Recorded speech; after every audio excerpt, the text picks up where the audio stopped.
नमस्कार, आप देख रहे हैं motivation with Meena. CBSE 12th के क्लास के स्टूडेंट के लिए जो एक फार्मूला दिया गया था 30 और 40% का, उसे लेकर आज कुछ स्टूडेंट्स ने आज सुप्रीम कोर्ट में एक अर्जी दी है, अपील की है। दरअसल ये स्टूडेंट्स वो स्टूडेंट हैं जो तो प्राइवेट तरीके से पढ़ाई कर रहे हैं या फिर जिनकी कंपार्टमेंट आई है या फिर जो फेल हो चुके हैं। ऐसे स्टूडेंट ने आज सुप्रीम कोर्ट में एक अपील करते हुए कहा कि उनका भी रिजल्ट सीबीएसई का जो पैटर्न दिया है उसी के आधार पर किया जाए।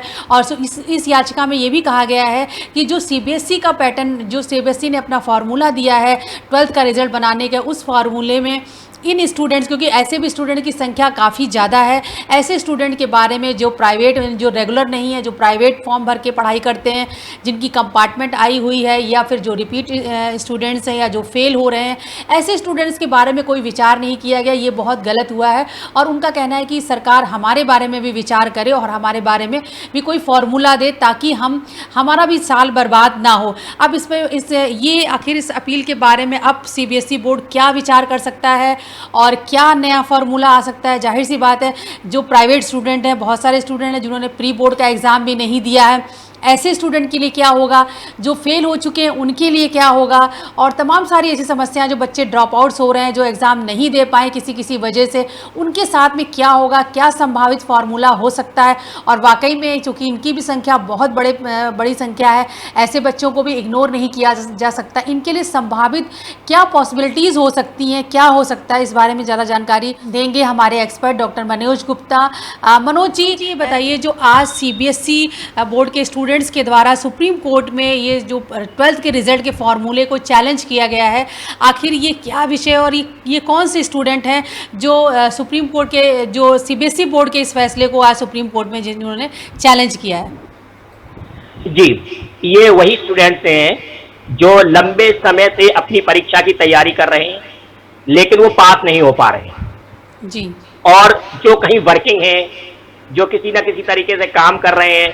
देखिए, सीबीएसई में क्या होता है, हर परीक्षा में होता है कि जो बच्चे सभी विषयों में पास नहीं हो पाते हैं उनको कंपार्टमेंट दिया जाता है। कंपार्टमेंट का मतलब है कि उन्हें एक मौका दिया जाता है कि वो पास, सप्लीमेंट्री, कि वो पास हो जाए। और उनकी याचिका वाजिब है कि उनको भी एक, देखिए साफ तौर पे अगर कहा जाए तो ये वही स्टूडेंट्स हैं जो पढ़ने में थोड़े वीक हैं और जिनका परफॉर्मेंस हाई स्कूल में अच्छा नहीं है और वो एक क्वालिफाइंग क्राइटेरिया प्राप्त करना चाहते हैं। वो anyhow they want to get qualify in the intermediate exam, बस केवल वो इतना चाहते हैं। तो इसलिए उनके लिए भी एक क्राइटेरिया होना तो चाहिए सीबीएसई के पास। उनकी याचिका सही है। जी, मनोज जी, ये बताइए, जैसे कि सीबीएसई बोर्ड के जो रेगुलर स्टूडेंट्स हैं उनके लिए फार्मूला दिया गया था कि उनको 12th क्लास से के जो प्री बोर्ड के एग्ज़ाम होंगे उससे 40% नंबर मिलेंगे, 30% 11th से एवरेज से मिल जाएंगे, 30% मार्क्स उनके बेस्ट 3 जो हाई स्कूल में मार्क्स होंगे उससे मिल जाएंगे। अब जो प्राइवेट स्टूडेंट हैं, जाहिर सी बात है, उनके नंबर फिर कैसे जुड़ सकते हैं, क्या तरीका हो सकता है? देखिए, 30 और 30 तो डिसाइडेड है। जो 30% और 30%, मैटर आता है 40% का। अब 40% के लिए स्कूल लेवल पे उनके लिए सारी वही व्यवस्थाएं की जाएंगी जो व्यवस्थाएं रेगुलर स्टूडेंट्स के लिए। उनको कॉल किया जाएगा, उनको बुलाया जाएगा, उनको प्राइवेट तौर पे उनका भी परीक्षण होगा। लेकिन कुछ ना कुछ प्रॉब्लम तो आ ही गई हैं, तो क्योंकि जो रेगुलर स्टूडेंट होते हैं उनके तो प्री बोर्ड एग्जाम होते हैं, रोजाना जो स्कूल रेगुलर जो पढ़ रहे हैं बच्चे, उनके प्री बोर्ड के एग्जाम हो चुके हैं, बहुत सारे स्टूडेंट के प्रैक्टिकल भी हो गए, कुछ के नहीं हुए तो हो जाएंगे। लेकिन जो प्राइवेट स्टूडेंट हैं उनके कैसे प्री बोर्ड के एग्जाम होंगे, उनका प्रैक्टिकल कैसे होगा, उनको कैसे प्रोजेक्ट्स दिए जाएंगे, ये एक बड़ा सवाल है। जी बिल्कुल सही बात है आपकी, बिल्कुल सही सवाल है। लेकिन एक बात है कि जिस तरीके से हम रेगुलर स्टूडेंट से पहुंच रहे हैं, उनसे मिलने का प्रयास कर रहे हैं, ऑनलाइन हम उनके पास जा रहे हैं, उसी तरीके से हम लोगों के पास डेटा प्राइवेट स्टूडेंट्स का भी होता है। तो हम उसी के अकॉर्डिंग उनसे भी अप्रोच कर रहे हैं, उनसे भी मिलने का प्रयास कर रहे हैं, ऑनलाइन उनसे भी जुड़ रहे हैं। जो प्रोजेक्ट्स और जो इंटरनल असेसमेंट के लिए जो व्यवस्थाएं हमने रेगुलर स्टूडेंट्स के लिए की हुई हैं, तो वही इनके लिए भी एप्लीकेबल होंगी, उनके लिए भी लागू की जाएंगी। बिल्कुल। अच्छा, जो स्टूडेंट फेल हो रहे हैं, मतलब जो लास्ट ईयर 12th के एग्ज़ाम में फेल हुए थे या उसके पहले भी वो फेल हुए थे, अब उनका क्या होगा? अब उनका क्या होगा, ये तो यही बात है कि उनको भी एक चांस तो मिला है। अब एक बात आप ये मानिए, जैसे कि किसी स्टूडेंट के हाई स्कूल में 45% नंबर आए और वो हाई स्कूल पास हो गया, और किसी तरीके से फर्स्ट ईयर में भी उसके 40% नंबर आ गए, तब वो पास हो गया। अब इनके 30% निकाल के और 12th के 40% करके उसका पास होना एक दिक्कत वाली बात आ जाएगी, उसके लिए एक बड़ी परेशानी हो जाएगी। जी बिल्कुल। अब जो बच्चे फेल हो रहे हैं, एक वो इशू है, जिनकी कंपार्टमेंट आई है, उनके लिए क्या हो सकता है? कंपार्टमेंट वालों को भी चांस दिया जाएगा। जैसे पिछली साल जो देखिए, कंपार्टमेंट तब आता है जब बोर्ड का रिजल्ट आता है, और बोर्ड के रिजल्ट के लगभग 15 या 20 दिन बाद कंपार्टमेंट का एग्जाम करा लिया जाता है, और उसी के अकॉर्डिंग उनका रिजल्ट भी तुरंत दे दिया जाता है। अगर वो कंपार्टमेंट में पास नहीं होते हैं तो वो स्टूडेंट फेल माना जाता है। अब जब वो स्टूडेंट फेल हो गया तो वो स्टूडेंट दोबारा 12th कर रहा है। जब वो दोबारा 12th कर रहा है तो सीधी सी बात है कि वो नए सिरे से आ रहा है, 12th का एग्जाम दे रहा है। तो देखिए मनोज जी, एक तो ये बात हुई कि जो आज सुप्रीम कोर्ट में जिन स्टूडेंट्स ने आज याचिका दी है और एक तरह से चैलेंज किया है इस फैसले को कि आप रेगुलर स्टूडेंट के बारे में एक नीति बना रहे हैं, ऐसे ही प्राइवेट स्टूडेंट्स के बारे में जो फेल हो रहे हैं स्टूडेंट, उनके बारे में।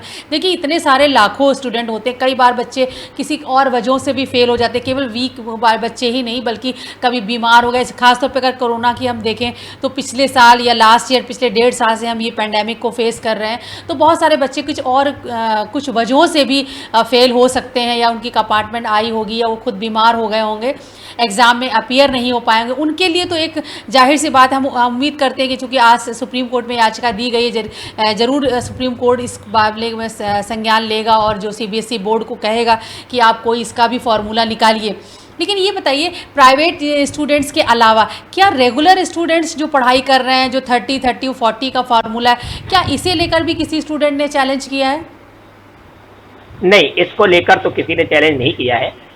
हाँ, और जहाँ तक उन स्टूडेंट्स की बात है जो लोग नहीं दे पाए हैं किसी तरीके से, उनके लिए मैं तो ये समझूंगा ये थोड़ा सा मिसिंग है कि कमेटी को उनके बारे में भी सिंपैथेटिकली विचार करना चाहिए, और उनके लिए भी कोई फार्मूला होना चाहिए कि जिससे कि अब वो सुप्रीम कोर्ट में गए हैं तो उनको जाने की जरूरत ना पड़ती।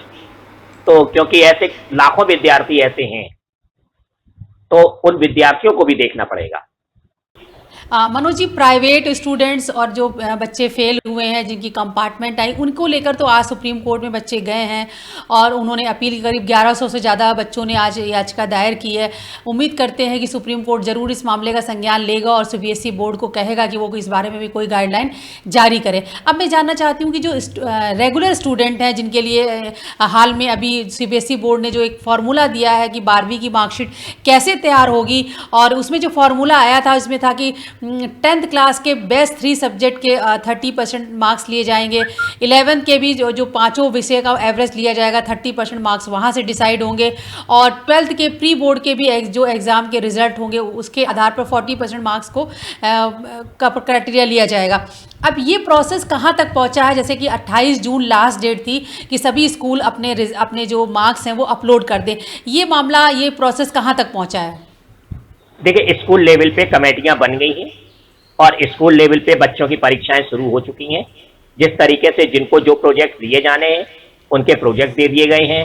एग्जामिनर्स जो नियुक्त किए जाने हैं उन एग्जामिनर्स की भी कमेटियां बन गई हैं, और जो बाहर से आने हैं उन बाहर से आने वाले एग्जामिनर का भी वो काम शुरू हो गया है। तो स्कूल लेवल पे काम पूरा चालू है, ऐसा नहीं है कि स्कूल लेवल पे काम नहीं हो रहा है।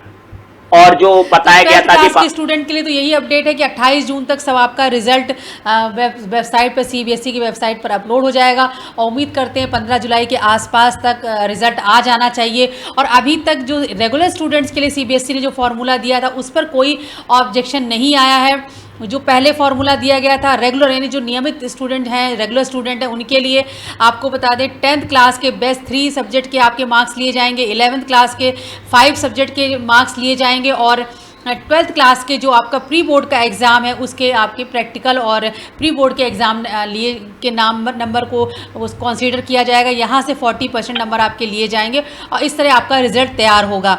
अब लेकिन अब जो आज जो याचिका आई है, जो प्राइवेट स्टूडेंट हैं जो रेगुलर नहीं है यानी प्राइवेट फॉर्म भर के जिन्होंने पढ़ाई कर रहे हैं और जिनकी कंपार्टमेंट आई हुई है या जो फेल हो गए थे पिछले साल और या कई साल से जो फेल हो रहे हैं, उन स्टूडेंट को लेकर आज करीब 1100 से ज़्यादा स्टूडेंट ने आज सुप्रीम कोर्ट में एक याचिका दायर की और कहा कि हमारे लिए भी कोई फार्मूला बनाया जाए। हम उम्मीद करते हैं कि जल्दी ही प्राइवेट स्टूडेंट्स के लिए भी, क्योंकि इनकी भी संख्या 1 लाख से ज़्यादा ही है, तो ऐसे स्टूडेंट के लिए भी जल्दी CBSE बोर्ड कोई गाइडलाइन जारी करेगा। और बाकी जो CBSE के रेगुलर स्टूडेंट हैं और अगर आपने प्री बोर्ड का अगर एग्ज़ाम नहीं दे पाए हैं या फिर जो आपके प्रैक्टिकल पूरे नहीं हो पाए हैं, प्रोजेक्ट्स पूरे नहीं हो पाए, तो उम्मीद करते हैं कि बाकी स्टूडेंट में, जैसे कि हमारे एक्सपर्ट डॉक्टर मनोज गुप्ता ने बताया कि स्कूल ने ये प्रोसेस स्टार्ट कर दिया है, बच्चों को प्रोजेक्ट्स दिए जा रहे हैं, जो प्रैक्टिकल जिसके अधूरे रह गए उनको पूरा किया जा रहा है। और 28 जून तक ये स्टूडेंट्स की भी जिम्मेदारी है कि आप अपने स्कूल को भी कांटेक्ट करें, और स्कूल्स तो ऑलरेडी अपने स्टूडेंट्स को कांटेक्ट कर ही रहे हैं। आप अगर आपकी कोई भी अधूरी परीक्षा या कुछ भी रह गया तो ज़रूर आप इस पर कर सकते हैं। और एक और बात, जो एक कमेटी बनाई गई है स्कूल में, हर स्कूल के लिए कमेटी बनाई गई है, वहाँ पर अगर आपको कोई अपने एग्जाम रेगुलर स्टूडेंट को कोई भी आपको आपत्ति है, कोई भी प्रॉब्लम है, तो आप उस जो रेगुलर कमेटी, आपके स्कूल के 2 मोस्ट सीनियर टीचर इस कमेटी में शामिल होंगे, आप वहां पर अपनी प्रॉब्लम बता सकते हैं।